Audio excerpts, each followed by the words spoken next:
Olá! Por um mundo mais justo e mais saudável, onde as pessoas se interessem pelo bem umas das outras, estamos começando mais um programa parlatório aqui na TV Pai Eterno. O Papa Francisco tem se referido a este tempo da pandemia como uma tempestade. Uma imagem significativa. A tempestade assusta, mas também limpa o ar e irriga a terra. O tempo da tempestade pode ser marcado pela morte e pela destruição, mas também pode ser um tempo de conscientização e de crescimento. Vamos conversar hoje aqui no programa parlatório com duas pessoas que fazem uma diferença nesse mundo e podem nos ajudar a fazer o mesmo. Nossa primeira convidada é a empresária Luísa Trajano, que comanda um dos maiores grupos de lojas varejistas do Brasil. E depois dela, vamos conhecer melhor e aprender sobre o uso saudável de redes sociais com o professor Pedro Burgos, do Instituto de Ensino e Pesquisa, o INSPER, de São Paulo.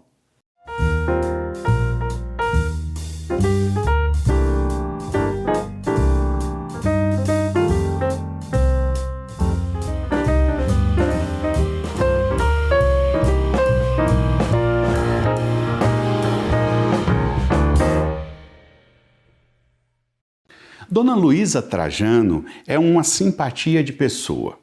Ela é formada em Direito pela Faculdade de Franca, no interior de São Paulo, é diretora superintendente do Magazine Luiza, um dos gigantes varejistas do Brasil.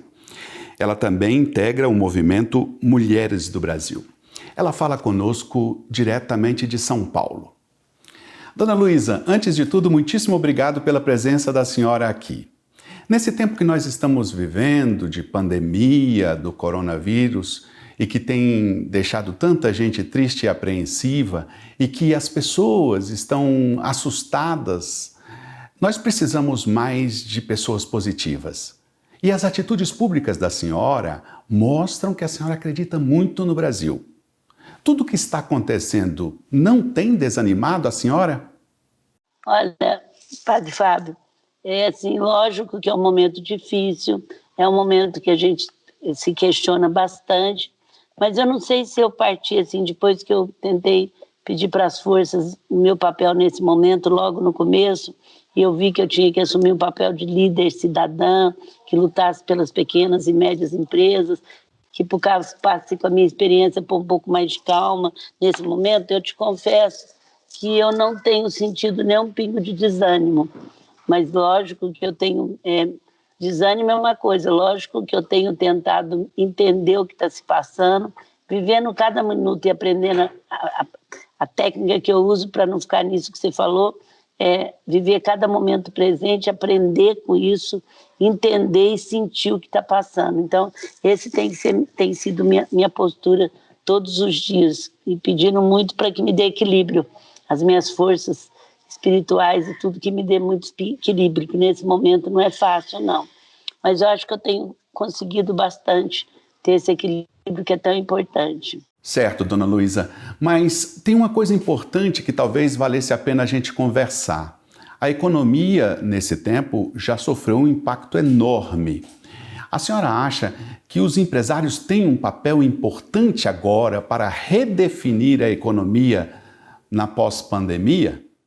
Eu acho que o papel é importante nesse momento de todas as classes, empresária, religiosas, políticas, eu acho que é de todas as fases.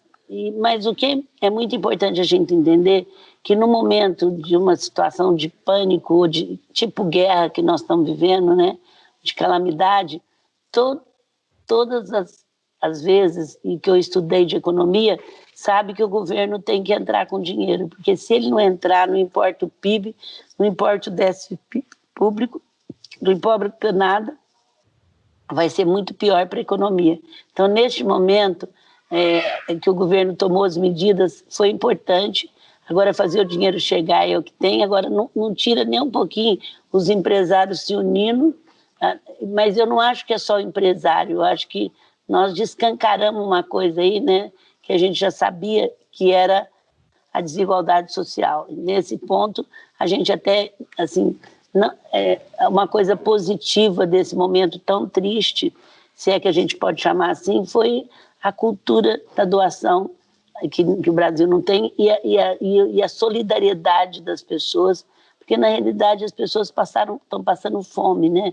É gente que vendia na véspera para comprar o café da manhã, a comida do outro dia, que de repente se viu sem isso, então é muito importante a gente entender isso.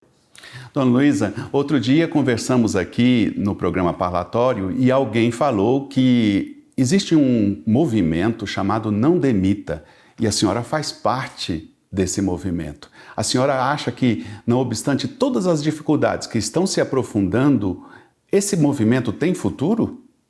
Olha, padre Fábio, o que a gente prometeu mesmo, e foi bem clara, é que durante esses 3 meses de confinamento, de momentos tão indecisos, nem nós que assinamos não ia demitir. Isso pelaquela empresa foi muito fácil. Agora, lógico, tem empresa que não deu conta, tem outros que não esperaram, que deram insegurança, mas assim, ninguém falou que não vai demitir de jeito nenhum, porque tem que salvar a empresa. O que a gente falou é que nós, nesses 90 dias, porque as pessoas estão desesperadas, foram de repente tiradas do trabalho, estão lidando com desconhecido, porque o único inimigo nosso é o vírus, né? Então, assim, estão lidando com desconhecido, a gente ia lutar para não, principalmente as empresas que estavam mais capitalizadas, que tinham maior, a gente ia lutar e a gente assim foi feito. Agora a gente tem que esperar a retomada. A gente sabe que vai ter um nível de desemprego grande e também as empresas vão ter. O governo também, através da política trabalhista, ele ajudou que a gente não demitia, né? Que você pode deixar a pessoa 60, 90 dias sem ganhar, então isso ajudou bastante. Então eu acho que isso tudo facilitou a gente. A nossa conversa está muito boa, certamente deveríamos aprofundar bastante esses temas que a senhora está apresentando, mas infelizmente o nosso tempo está caminhando para o final. Então, como eu faço com todos os nossos convidados, quero também apresentar à senhora uma citação e peço que a senhora faça um breve comentário. Escolhemos uma passagem que traz uma fala, uma palavra do Santo Padre, do Papa Francisco, para os empresários. Vocês têm um papel essencial a desempenhar, porque mesmo de forma modesta, em algumas mudanças concretas de hábitos e estilos, seja no relacionamento com os seus colaboradores diretos, ou melhor ainda, na disseminação de novas culturas empresariais, é possível agir para mudar as coisas de forma concreta e, pouco a pouco, educar o mundo do trabalho a um novo estilo. Bom, o Papa Francisco é um sábio, né? E que o que ele falou é muito verdade. O empresário é um gerador de emprego, ele pode fazer isso com o aumento do nível de consciência, dizendo a ele mesmo e às pessoas que o mundo vai mudar, que uma nova normalidade vem aí, mas que também, depois da vacina, a gente não vai perder o abraço, o beijo, a gente não vai perder o encontro, que é isso, né? Que forma a nossa religiosidade, que forma a nossa cultura de uma empresa. Então, eu acho que o empresário tem o seu papel, mas cada um que está nos ouvindo tem.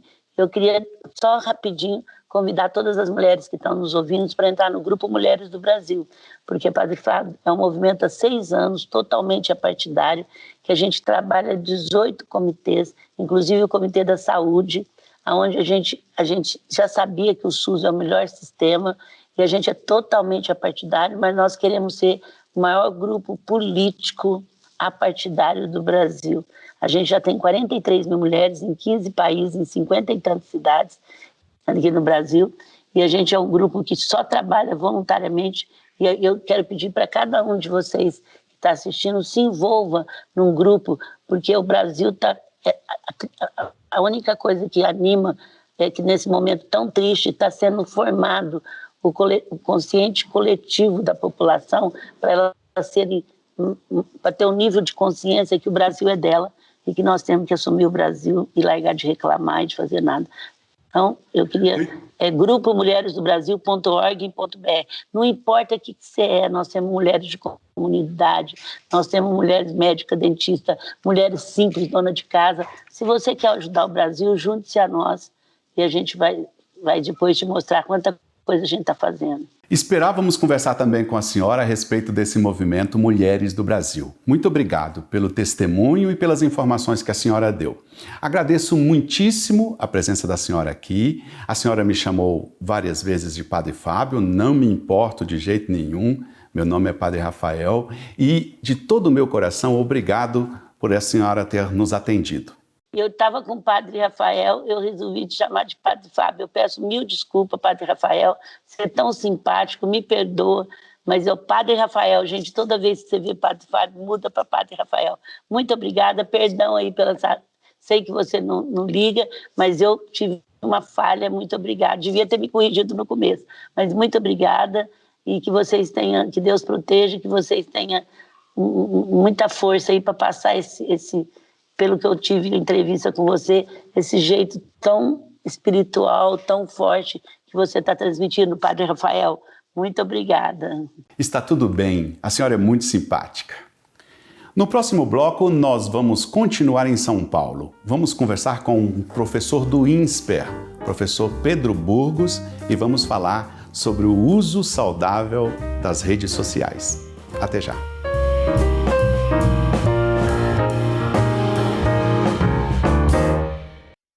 O que você faria por amor? Faria promessas? Abriria mão de si mesmo? Vamos falar sobre prova de amor, de alguém que por amor foi condenado e crucificado, morto e sepultado, mas que venceu a morte e ressuscitou, subiu aos céus e está sentado à direita de Deus Pai. Retribua o amor de quem doou a própria vida por você.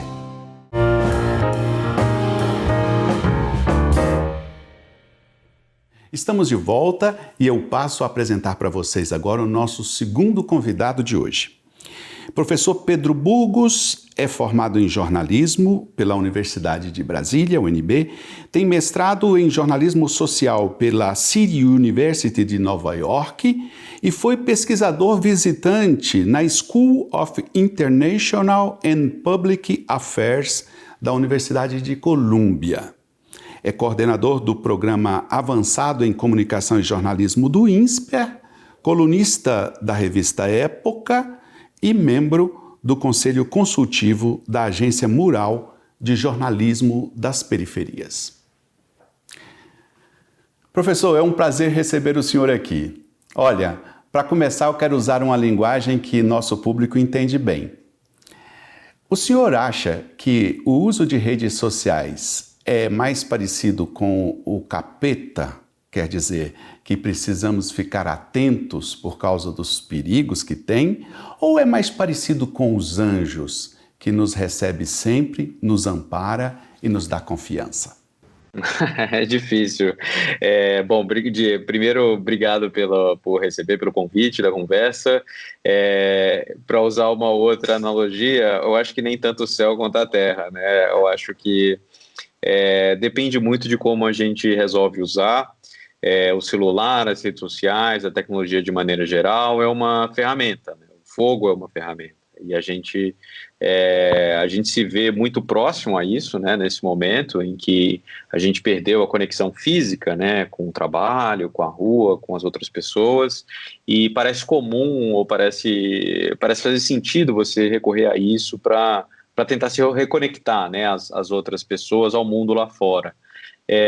Eu acho que para você avaliar, acho que todo mundo está usando de diversas maneiras, né? Eu uso todo dia para o trabalho, eu faço uma videochamada com os meus colegas, enfim, conecto, converso nas redes sociais, tudo isso, mas eu acho que toda vez que você usa ou passa um tempo usando, eu acho que você tem que fazer uma pergunta para você mesmo e saber assim, bom, acabei aqui, fiquei meia hora conversando aqui no grupo de WhatsApp, passei X minutos no Twitter, eu estou mais ansioso, né? Eu estou mais preocupada, como que tá, qual que é o impacto disso no seu humor, no seu conhecimento, enfim, eu acho que a gente tem que estar sempre avaliando, né, qual que é o efeito, né, desse uso na gente, para ir dosando, né, quando que faz sentido parar, quando que faz sentido reconectar, enfim, eu acho que tem momentos, não dá para você definir se isso é necessariamente bom ou ruim, depende muito de como as pessoas vão usar. Bom, professor, a gente não pode perder a oportunidade para fazer perguntas muito básicas. Eu vou fazer uma para o senhor. Há muita gente que diz que numa rede social, a gente só deve aceitar contatos que a gente já conhece. Mas uma rede social não é justamente para a gente expandir o nosso círculo de contatos? Sem dúvida, eu vejo muita gente, né, falando que eu não me relaciono com tal pessoa, se você defende tal coisa, saia, né, quem fala isso aqui é bloque na hora, você tem um monte disso, né, as pessoas fazem essa chamada é porque é muito mais confortável, se você está entre os seus, entre quem você conhece, entre quem compartilha com absolutamente tudo que você acredita, é mais fácil, mas a vida assim é fácil demais, né? Ela não te desafia intelectualmente, não te traz novas perspectivas, né? Tanto, enfim, intelectuais, espirituais. Eu acho que existe esse risco das pessoas, né, ficarem muito. A gente estuda muito a questão dos filtros bolha, as pessoas, né, viverem em realidades próximas. Você cria uma conta no Twitter, passa a seguir pessoas que pensam daquele jeito, você tende a achar que todo mundo pensa daquele jeito, quando na verdade é só uma curadoria que você fez. Então, sim, eu acho que a gente tem que estar aberto e tem que usar, né, essa janela para o mundo de forma mais eficaz para justamente expandir os nossos horizontes. Professor Pedro, o senhor tem um livro publicado no qual o senhor fala de uma forma saudável da gente usar as redes sociais. Eu pergunto para o senhor, tem uma regra de ouro para a gente poder fazer uso das redes sociais e não nos adoecermos nessa chamada vida digital? É difícil, assim, eu acho que, de forma geral, o excesso de qualquer ferramenta ou qualquer coisa, ele tende a ser prejudicial, né? Então, acho que a primeira régua tem a ver com a quantidade de tempo, né, desprendido ali. A outra regra, eu acho que é uma análise constante, e isso varia muito de pessoa para pessoa, que é o quanto que aquilo está afetando o resto da sua vida, né? O quanto que o tempo dedicado a uma rede ou a um jogo ou alguma coisa está influindo negativamente, né, em outros relacionamentos, no trabalho, enfim. Eu acho que o quanto que isso é saudável depende muito do impacto disso, né, dessa doença que você tem ou dessa condição em todo o resto da sua vida. Então, é sempre muito difícil, eu gostaria muito de falar assim, tantos minutos por dia é bom, se você passar de mais tempo tá errado, mas como eu falei, especialmente no momento agora, como acaba que essa é a nossa única ferramenta para se conectar lá fora, a gente tem a chance ou a tentação, né, de ficar só nisso. Mas eu acho que a regra de ouro seria sempre observar internamente, né, o quanto que isso está afetando o resto das suas interações. E você percebe também, né, muitas vezes as pessoas... eu tenho muito isso, né? Eu pergunto para as pessoas quando que foi a última vez que você teve uma grande ideia no trabalho, uma revelação, né, que mudou alguma coisa. As pessoas falam assim, quando eu estava no banho, quando eu estava caminhando. Você percebe que são momentos que você não está olhando para a tela. É muito difícil de você ter esse momento de reflexão profunda, né, conexão com você mesmo, com outras coisas, se você não para de olhar para a tela, né? Então, se você não tem criado esses espaços, é bom, né, pelo menos achar um jeito, uma hora, um momento ali para você, para tentar, enfim, quando eu falo no livro, né, se conectar ao que importa. Certo. Tem também uma outra temática importante relacionada a esse assunto, que é a questão das fake news, né, das notícias falsas na rede. Como é que o senhor acha que a gente pode, conservando um pouco essa linguagem de saúde, como é que a gente pode tomar uma vacina, um antídoto contra notícia falsa? Eu acho que é um pouco como a questão de dieta, né? Eu acho que o ideal é você ter uma dieta equilibrada, né? Não é que você não vai consumir um açúcar ali, invariavelmente você vai esbarrar numa postagem, numa conversa, numa corrente, alguma coisa que seja bastante politizada, né? Assim, de um pessoal mais extremo de um lado ou de outro. Você não deve, a sua dieta não pode consistir só disso, né? Isso faz parte de algum momento, mas eu acho que a gente tem que prezar pelo brócolis, pelos vegetais, né, por alimentos de alguma forma nutritivos, assim, pouco processados, né? Então busque a informação. Se alguém falou assim, mas tal nova lei diz tal coisa, dá uma olhada lá no site do Congresso, ver se é isso mesmo, né? Assim, busca a informação em vez de ser a processada, ver um pouco, às vezes, as fontes primárias também. Então, eu acho muito que o fenômeno das notícias falsas, né, das informações, especialmente quando ele está atrelado à política, ele é muito mais uma consequência, um sintoma do que a causa do problema, né? A política brasileira ela não está ruim porque tem um monte de notícia falsa, não é exatamente isso. Mas as pessoas, elas estão tão polarizadas, elas estão tão entrincheiradas, né, nos seus tribalismos, que elas acreditam em qualquer maluquice só para provar que o lado delas está correto, entendeu? Então, a gente tem que atacar esse problema, né, das pessoas estarem extremamente desunidas, né, verem os outros como inimigos, que eu acho que dessa forma a gente vai conseguir convencer as pessoas a darem menos espaço, menos atenção a essas notícias falsas. Professor Pedro, a gente sempre termina as nossas conversas aqui apresentando uma citação para um comentário do nosso convidado. Nós escolhemos para o senhor uma passagem de uma fala do Papa Bento XVI, pronunciada em 2011, antes dele renunciar. No mundo digital, transmitir informações significa, com frequência sempre maior, inseri-las numa rede social, onde o conhecimento é partilhado no âmbito de intercâmbios pessoais.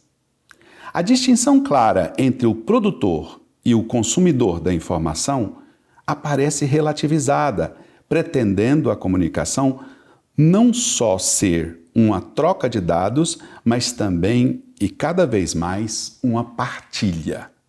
Esta dinâmica contribuiu para uma renovada avaliação da comunicação, considerada primariamente como diálogo, intercâmbio, solidariedade e criação de relações positivas. Muito interessante, eu não lembrava desses comentários do Papa. De fato, o que a gente tinha, o modelo de comunicação que a gente tinha, as coisas que a gente aprende na universidade, né, sobre...